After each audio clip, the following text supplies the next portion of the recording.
Hi friends, எல்லோரும் எப்படி இருக்கீங்க? நல்லா இருக்கீங்களா? சாப்பிட்டீங்களா? நாங்கள் ரொம்ப நல்லா இருக்கோம். நீங்கள் நல்லா இருக்கணும்னு சொல்லிட்டு ஆண்டரை வேண்டிக்கிறேன். இது என்ன வீடியோனா, குடும்பத்தை எப்படி நாங்கள் சிக்கனமாக நடத்துகிறோம் அப்படின்றது தான் நாங்கள் சொல்ல போகிறோம்.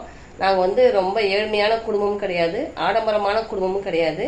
நாங்கள் ஒரு நடுத்தர வர்க்கத்தை சேர்ந்தவங்க. நாங்கள் எப்படி குடும்பத்தை நடத்துகிறோம் அப்படின்றது தான் சிக்கனமாக நடத்துகிறோம். அதை எப்படி நான் நடத்துகிறேன் அப்படின்றது தான் நான் இப்போ சொல்ல போகிறேன். முதல்ல என்னுடைய செலவுகள் பெண்ணாகிய என்னுடைய செலவுகளை நான் சொல்ல போகிறேன்.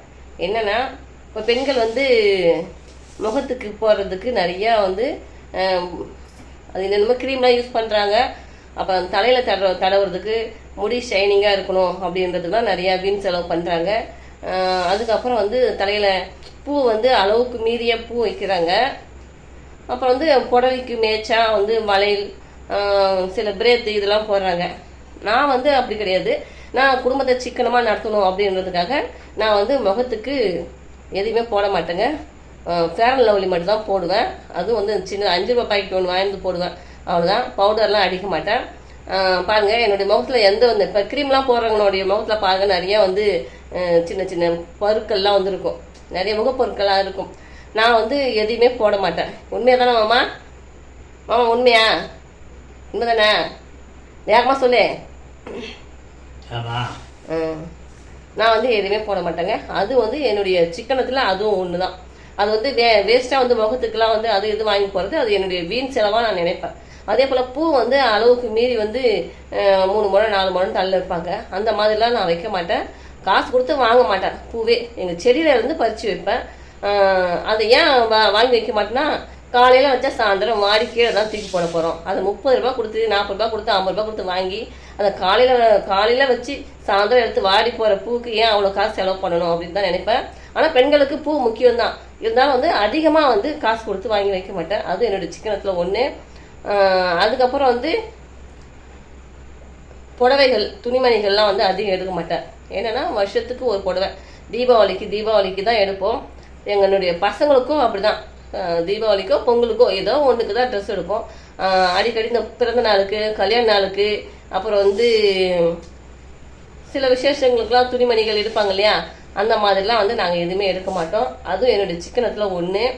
அதே போல் சமையலுக்கு சில பொருட்கள்லாம் வாங்கின சொன்னேன்னா, எங்கள் மாமா ஒரு பொருள்னா திட்டமாக வாங்கின சொல்லுவேன். இப்போ பதார்த்தம்னா கரெக்டாக ஒரு 1/4 கிலோ அப்படி தான் வாங்கின சொல்லுவேன். நிறைய வாங்கினதுலாம் அதை அழுகி போயெல்லாம் தூக்கி போட மாட்டேன். எங்கள் மாமாவே ஒரு பொருள் வாங்கின சொல்லி 2 பொருள் வாங்கிட்டாலும் அதுக்கே நான் திட்டுவேன். இந்த பொருள் இதை யூஸ் பண்ணுறதுக்கும் அந்த பொருள் வீணாக போயிடும். அதனால் திட்டமாக தான் வாங்கிட்டு வரணும் அப்படின்னு சொல்லுவேன்.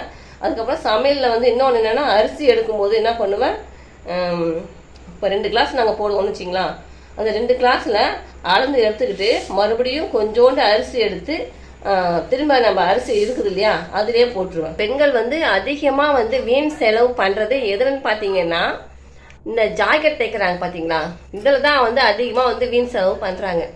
நான் ஜாக்கெட் தைச்சேன்னா எப்படி தைப்பேன்னு பார்த்தீங்கன்னா, சாதா ஜாக்கெட் தான் தைப்பேன். ஃபங்க்ஷனுக்கு போனாலும் சரி, ஃபங்க்ஷன் புடவை வந்தாலும் சரி, இந்த பட்டு புடவைகள்லாம் தைக்கிறேன் பார்த்தீங்களா, அதுலேயும் சரி ஃபுல் கை வச்சு தைச்சிக்குவேன். வேறு டிசைன்லாம் எதுவுமே கொடுக்க மாட்டேன். சில பேர் என்ன பண்ணுறாங்கன்னா, சில பெண்கள் என்ன பண்ணுறாங்கன்னா, பின்னாடி ஏதோ நாடா மாதிரி ஒன்று கட்டி தொங்க விடுறாங்க. அப்புறம் மணி மாதிரி ஏதோ தொங்குது. அது இல்லாமல் நிறைய டிசைன், என்னென்னமோ டிசைன் கொடுக்குறாங்க. அதுக்கப்புறம் இங்கே ஏதோ லேஸ் அப்படின்னு சொல்லிட்டு ஒன்று வைக்கிறாங்க. இதுக்கெலாம் எக்ஸ்ட்ரா காசு அப்படின்னு சொல்லிட்டு நான் கேள்விப்பட்டேன். இதுக்கெலாம் ஒரு ஜாக்கெட்டுக்கு 500 ரூபாய், ஒரு ஜாக்கெட்டுக்கு 1000 ரூபாய். ஒரு கல்யாண பொண்ணுக்கு தைச்சாங்க, ஒரு ஜாக்கெட்டுக்கு 6000. ஒரு கல்யாண பொண்ணுக்கு ஒரே ஒரு ஜாக்கெட்டுக்கு 6000 ரூபாய் கொடுத்து தைக்கிறாங்க. அந்த மாதிரி நிறைய பெண்கள் வீண் செலவு பண்ணுறாங்க. இதெல்லாம் பெண்கள் கொஞ்சம் குறைச்சிக்கிட்டா அவங்களுடைய குடும்பத்தை கொஞ்சம் ஓரளவுக்கு. அந்த மாதிரி ஜாக்கெட் பின்னாடி நாடா வச்சு ஏதோ கட்டுறாங்க பார்த்தீங்களா, அவங்கள அந்த மாதிரி ஜாக்கெட் போடுறவங்கள பார்த்தாலே எனக்கு பிடிக்காது. எனக்கு கோபமாக வரும். பெண்கள் ஒரு ஃபுல் கை வச்சு அழகாக நார்மலான ஜாக்கெட் தைச்சு போட்டாங்க, நல்லா அழகாக இருப்பாங்க. நிறைய டிசைன் வைக்கிறேன்னு சொல்லிட்டு அதுக்கே வீண் செலவு பண்ணுறாங்க. எனக்கு ஒரு நாளைக்கு 250 ரூபாய் தான் சம்பளம். ஆனால் 500 ரூபாய், 1000 ரூபாய், 2000, 3000 கொடுத்து ஜாக்கெட் தைக்கிறாங்க பெண்கள். என்னுடைய வருமானத்துக்கு நான் அந்த மாதிரி ஜாக்கெட் தைச்சேன்னா என்ன பண்ணுறது சொல்லுங்கள்? அதனால் நான் இப்படி தான் சிக்கனமாக வந்து குடும்பத்தை வந்து அதுக்கப்புறம் வந்து முக்கியமாக ஒரு செலவு மிச்சப்படுத்திருக்கேன். என்னென்னா வந்து எங்கள் வீட்டில் டிவி கனெக்ஷன் கிடையாதுங்க. ஏன்னா வந்து வீட்டில் வந்து 2 செல்லு இருக்குது. என்னது ஒன்று, எங்கள் மாமாது ஒரு 2 செல்லு இருக்குது.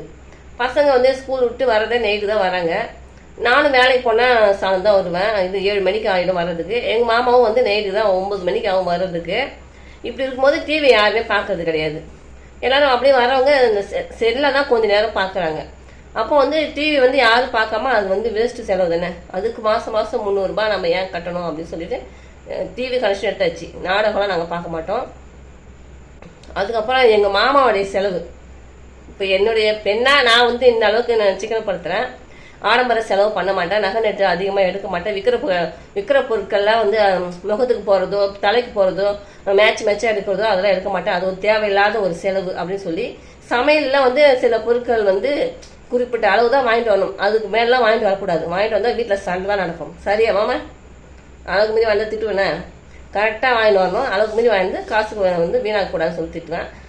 இந்த மாதிரி நான் சிக்கனமாக குடும்பத்தை நடத்துகிறேன். எங்கள் மாமா வந்து அவர் வந்து எப்படி சிக்கனமாக இருக்கிறாரு நீ சொல்லு. நீ எப்படி சிக்கனமாக இருக்கிற? நீ வந்து சிக்கனமாகவே இல்லையா? இல்லைன்னா 6 மாதத்துக்கு ஒரு டைம் தான் முடி வெட்டுவார். எங்கள் மாமா வந்து 6 மாதத்துக்கு ஒரு டைம் தான் முடி வெட்டுவார். அது அவரோட சிக்கனம். அது அதே போல் அவரும் வந்து ட்ரெஸ்லாம் அடிக்கடிலாம் எடுக்க மாட்டார். முகத்துக்கு பவுடர் போட மாட்டார். அதுக்கப்புறம் வந்து குடிக்க மாட்டார். பீடி சிகரெட் வந்து அதெல்லாம் தேவையில்லாத செலவு தானே. குடிக்கிறது, பீடி சிகரெட் அடிக்கிறது இதெல்லாம் வந்து தேவையில்லாத செலவு. அதெல்லாம் அவர் செய்ய மாட்டார். அது என்ன சொல்லுவாங்க, சைக்கிளில் போய் சைக்கிளில் வருவார் 75 கிலோமீட்டர் வேலைக்கு. பஸ்ஸில் போயிட்டு தான் வரணும். ஆனால் இவர் வந்து காசை மிச்சப்படுத்துறதுக்காகவே சைக்கிளில் போகிறாரு. அது காசை மிச்சம் பண்ணுறதுன்னு சொல்கிறதா இல்லை கஞ்சம்னு சொல்கிறதான்னு தெரியல. இந்த மாதிரி சிக்கனமாக இருக்கிறவங்களுக்கு வந்து பேர் என்னென்னா கஞ்சம் தான் சொல்லுவாங்க. என்னையும் எங்கள் மாமாவையும் அதிகமாக சொல்கிறது வந்து கஞ்சம் தான் அப்படி தான் சொல்லுவாங்க. அவ்வளோதான் ஃப்ரெண்ட்ஸ், நாங்கள் இப்படி தான் எங்களுடைய குடும்பத்தை வந்து சிக்கனமாக நடத்துகிறோம்.